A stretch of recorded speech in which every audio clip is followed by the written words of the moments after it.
effectivement, pour qu'il y ait une vraie communication, il y a quelque chose qui doit être quand même préparé de l'ordre de la neutralité, de la bienveillance. Et donc du coup, à partir du moment où nous sommes dans une vraie neutralité, c'est déjà plus simple d'arriver à communiquer en vérité, de voir ce qui a besoin d'être vu, d'entendre ce qui a besoin d'être vu. Si on est, enfin comment dire, quand on a nos souffrances et nos blessures, il y a quand même un certain nombre de parasites qui viennent enflammer peut-être la communication ou nous empêcher de voir le fondement de l'origine de ce qui a besoin d'être exprimé. On exprime que le point peut-être de quelque chose qui s'est passé là, aujourd'hui ou hier, donc que le point d'urgence, sans avoir réussi à remonter à l'origine de tout ce qui a créé tout ça. Et donc du coup, on reste qu'en superficie, en fait. Et donc, à l'aide pour vers la communication beaucoup plus saine, c'est effectivement ce chemin de dépouillement, donc dépouillement de certains de nos schémas, et dépouillement aussi dans le sens de libération, de guérison de nos souffrances. Le dépouillement, c'est pas que enlever certains bagages du conditionnement, des schémas, mais c'est aussi s'offrir une véritable guérison. Et là, le dépouillement est vraiment sur tous les plans. On revient dans quelque chose de plus en plus neutre, de plus en plus pur. Hein. Donc j'ai utilisé le mot neutralité parce que pour certains, comme je l'expliquais, la pureté c'est compliqué à entendre.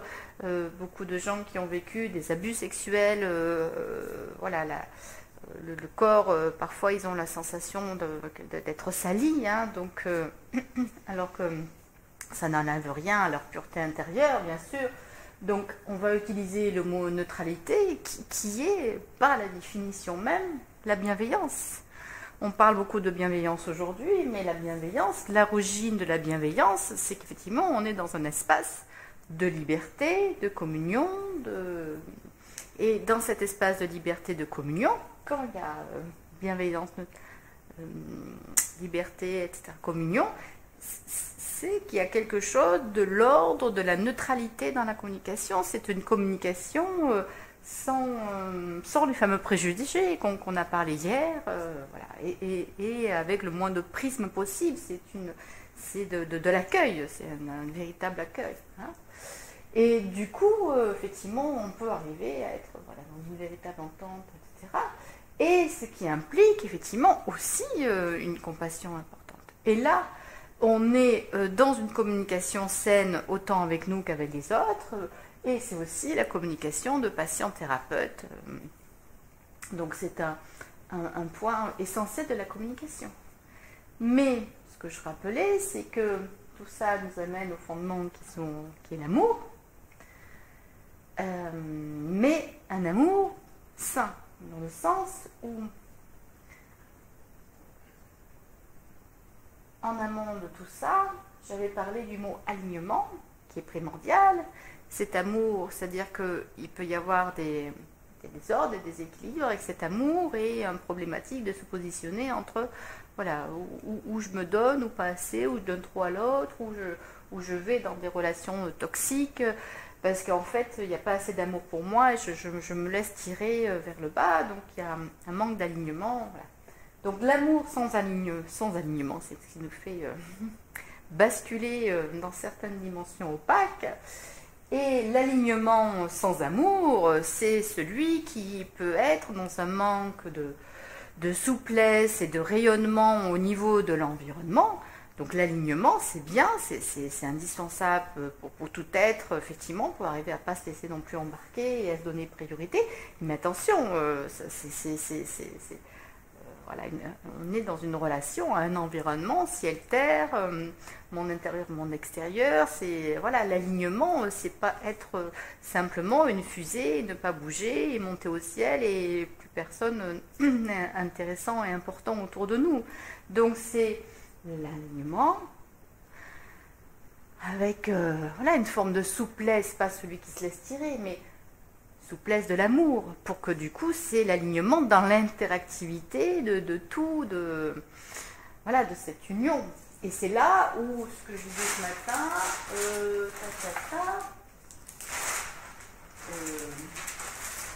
je sais plus quelle feuille, voilà.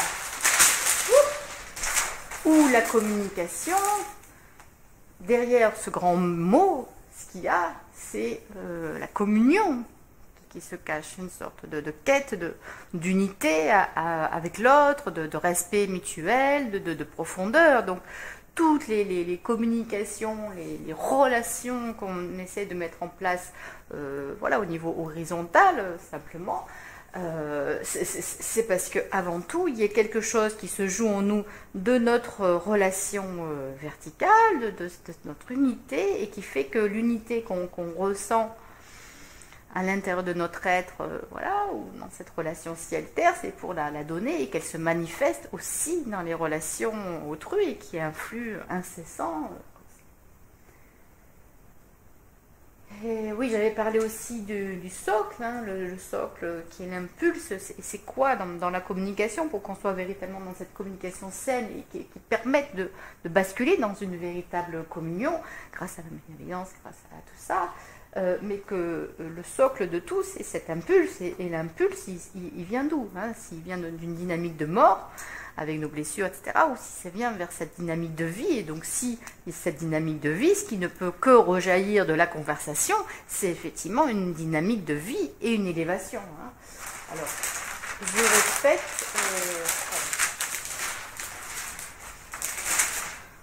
on avait vu ça. Voilà. Comme c'est essentiel, hein, il vaut mieux le remettre, mais ce qui parfois nous fait défaut et qui peut occasionner une forme de maltraitance aussi dans la communication, dans la manière de dire les choses, par exemple, ou dans la manière d'apporter un conseil quand on est dans le cadre thérapeutique, c'est une forme d'impatience. C'est-à-dire que parfois on est dans une relation, dans un cadre de consultation où on a une demi-heure, une heure avec quelqu'un et voilà, peut-être que le thérapeute n'appellera pas ça comme de l'impatience, mais il peut quand même y en avoir parce qu'on donne un conseil avec un élément incomplet, c'est-à-dire qu'on croit avoir peut-être toutes les données et on n'a qu'une pièce du puzzle. Et donc du coup, comme le patient, le client vient donner, rechercher un conseil, une aide, un éclairage, on va peut-être aller apporter un éclairage dans une peut-être mauvaise direction entre guillemets, parce qu'il y a une dynamique d'impatience. Parce qu'on on est dans ce que j'avais dit. Voilà. Le deuxième élément qui peut être de l'ordre de la précipitation et des raccourcis. Donc ça, c'est le premier élément pour qu'il y ait une base saine à toute communication, qu'elle soit personnelle, professionnelle, dans n'importe quel cadre. Et en même temps, un deuxième élément, soyons très très prudents, parce que s'il y a ça, sans cette dynamique-là, parce que la neutralité, la bienveillance, c'est bien, mais si en face de nous, ou si dans une situation, on n'a qu'une partie des informations, et qu'on y apporte, malgré notre neutralité, notre bienveillance, un conseil ou un retour, ça sera un retour brimé ou passé sur une confusion.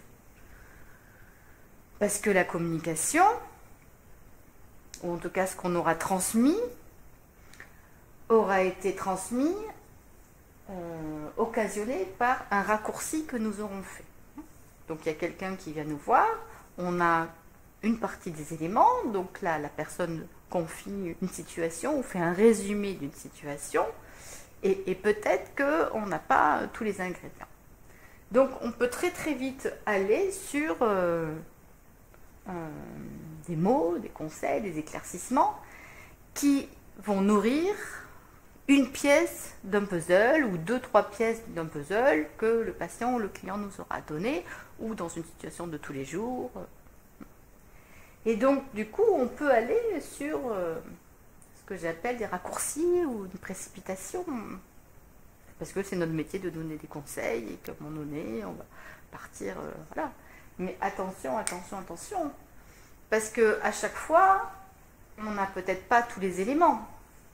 Hein, donc assurons-nous, donc là il y a, voilà, là, il y a tous les éléments, on est dans la globalité, là il y a toutes les pièces du puzzle. Est-ce que nous avons vraiment toutes les pièces du puzzle au moment où la situation, où on nous confie une situation, ou est-ce que la personne nous dit juste quelques éléments, mais qui ne nous permettent pas de vraiment entrer en considération de quoi que ce soit. Donc dans notre neutralité, la bienveillance, peut-être que c'est pas un mot qui doit être dit, un éclaircissement qui doit être réalisé, mais c'est peut-être une exploration. Donc pour reprendre l'image du puzzle, vous voyez bien que parfois c'est un peu le mystère, on a plusieurs pièces du puzzle, on ne sait pas trop où les mettre, et à partir du moment où on a le puzzle et toutes les pièces qui sont rassemblées, on comprend l'image qu'il y a derrière et tout ce qui se joue, et que telle pièce, elle fait en résonance avec celle d'à côté, parce qu'il y a une petite branche d'arbre qui est là, qui était de la même couleur que la pièce d'à côté. Bon voilà, donc là quand toutes les pièces du puzzle sont rassemblées, là effectivement on est dans une notion globale, et l'éclairage qu'on va apporter va être un éclairage par rapport à au-delà de.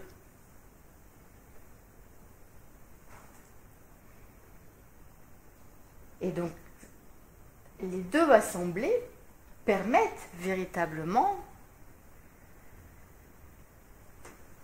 d'être dans une forme d'intelligence, d'intelligibilité.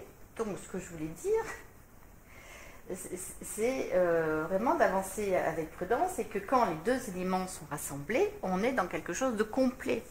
La grande difficulté, c'est que souvent on croit communiquer, et en fait il y a quelque chose d'incomplet. Le nombre de fois où on s'aperçoit que si on avait vraiment dit tous les éléments, il n'y aurait pas eu de confusion. La confusion souvent est liée à soit une mauvaise explication, ça peut être voilà, un enfermement ou quoi que ce soit, mais c'est surtout que parfois on n'a pas donné les éléments essentiels. Et encore une fois, là aussi, sur les dons qu'on pourrait avoir, sur la capacité à analyser une situation, voilà, soyons très très prudents, parce que normalement, le vrai travail du thérapeute, c'est la profondeur. C'est apporter quelque chose qui va permettre de, effectivement, libérer quelqu'un, mais aussi l'élever. C'est pas abracadabra avec je nettoie.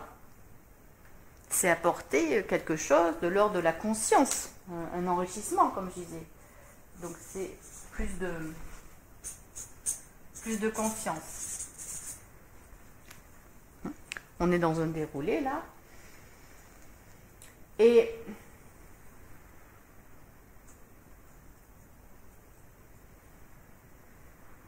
donc dans cette élévation, on est là pour voilà, se tirer par le haut.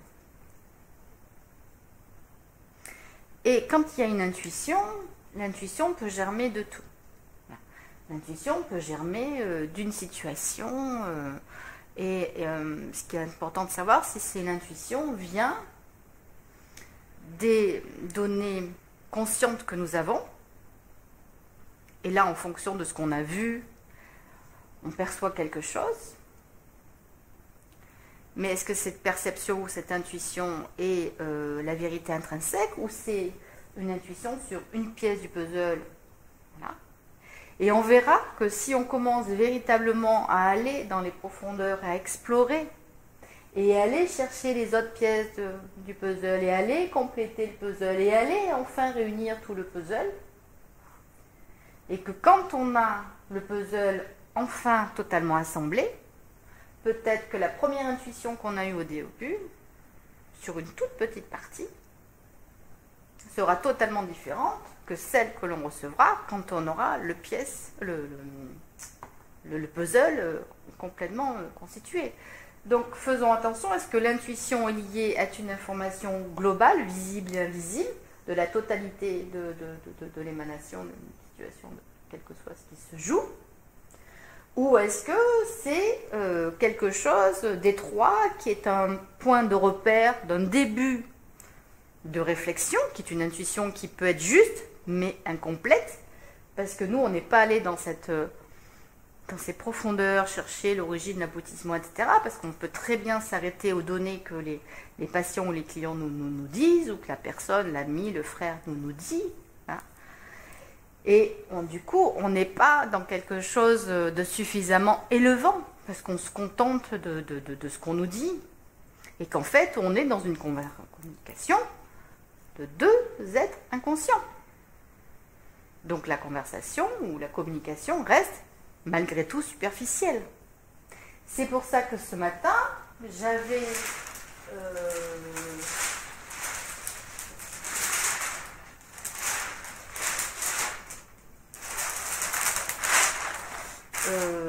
ou hier, je ne sais plus, voilà, parler de cette histoire de patience, de maturité, d'élévation. Dans un cas thérapeutique, la maturité est nécessaire.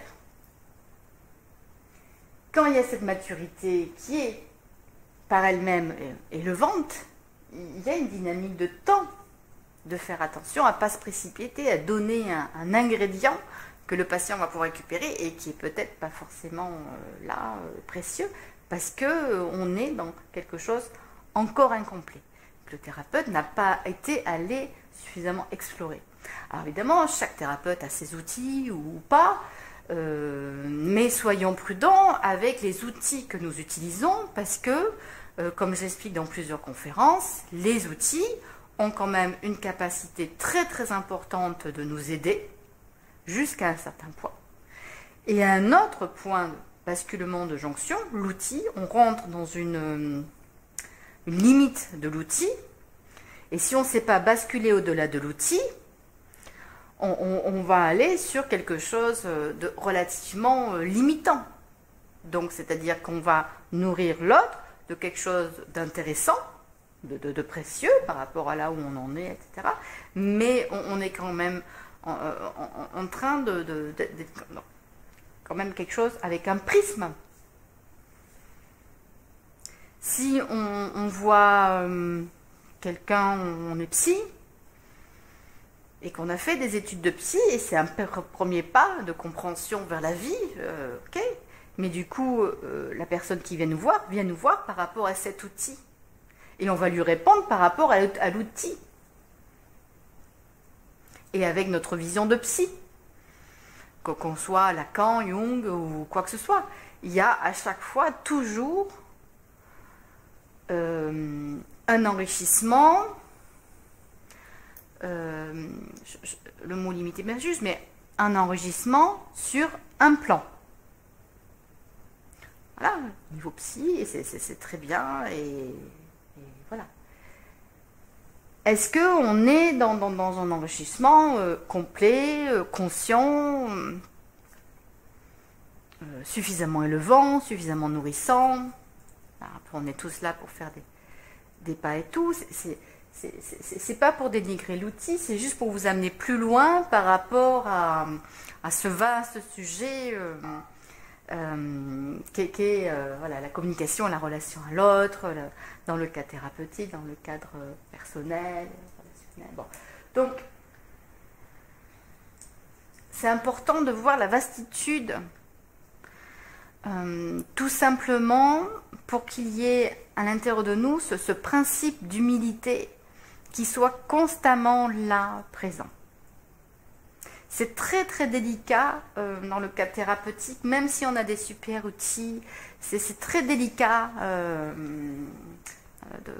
d'accompagner les êtres, voilà, parce que c'est quelqu'un qui vient se confier à nous, qui vient avec voilà, une certaine souffrance, une certaine incompréhension, qui vient chercher des clés, et on est là pour lui en donner, voilà. Donc nous avons quand même notre responsabilité de conscience, comme dit voilà, notre cher Yvan Amar, et c'est ça que nous devons à chaque fois garder à l'esprit. Donc, la communication thérapeutique, la relation, au-delà des dérives d'emprise, hein, bien sûr, aujourd'hui je ne vais pas aborder ça en tout cas,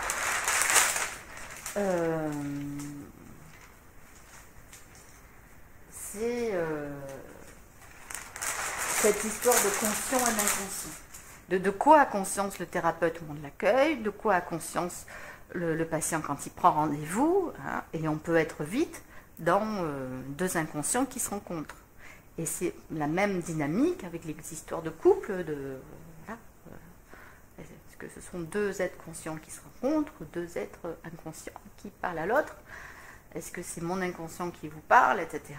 Voilà, donc ce qui est important, c'est dans la communication, pas tant ce qui est dit, mais de percevoir au-delà de ce qui est dit, au-delà des pièces de puzzle, pour percevoir cette globalité et que ce qui est transmis, ça soit justement cette essence de vie, cette graine de vie, c'est pas tant les mots, mais cette graine de vie qui est à transmettre pour que, peu importe s'ils ont entendu finalement, est-ce que c'est ça qui est important, s'ils ont entendu ou pas ce qu'on a dit, parce qu'on peut très bien dire quelque chose et le lendemain, le patient va faire l'inverse, mais c'est cette graine de vie qui a été transmise, c'est l'énergie de vie. Donc les fondations, c'est véritablement la vie. Et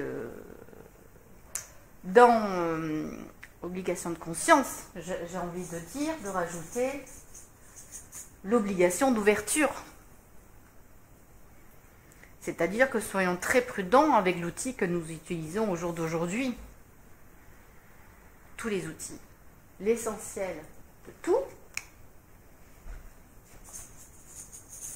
c'est la vie. Et la transmission, au-delà de la communication, toute transmission, c'est transmettre la vie. Et c'est pas simplement enfanter un enfant, c'est pas simplement enfanter notre monde intérieur et enfin plonger dans... Voilà, c'est être cette émanation en chaque instant et permettre à chacun d'enfanter à sa mesure. Et donc on est tous ces transmetteurs de vie. C'est peut-être le plus grand rôle de tous les thérapeutes. Est-ce que l'essentiel c'est de guérir, de faire guérir l'autre de quoi que ce soit? Est-ce que vraiment on a un pouvoir là-dessus? Bon. Par contre, à partir de la vie que nous sommes, peut-être que l'autre peut capter cette vie et qu'à un moment donné, ça peut enrichir quelque chose dans la subtilité qui peut faire que ça va grandir. Alors,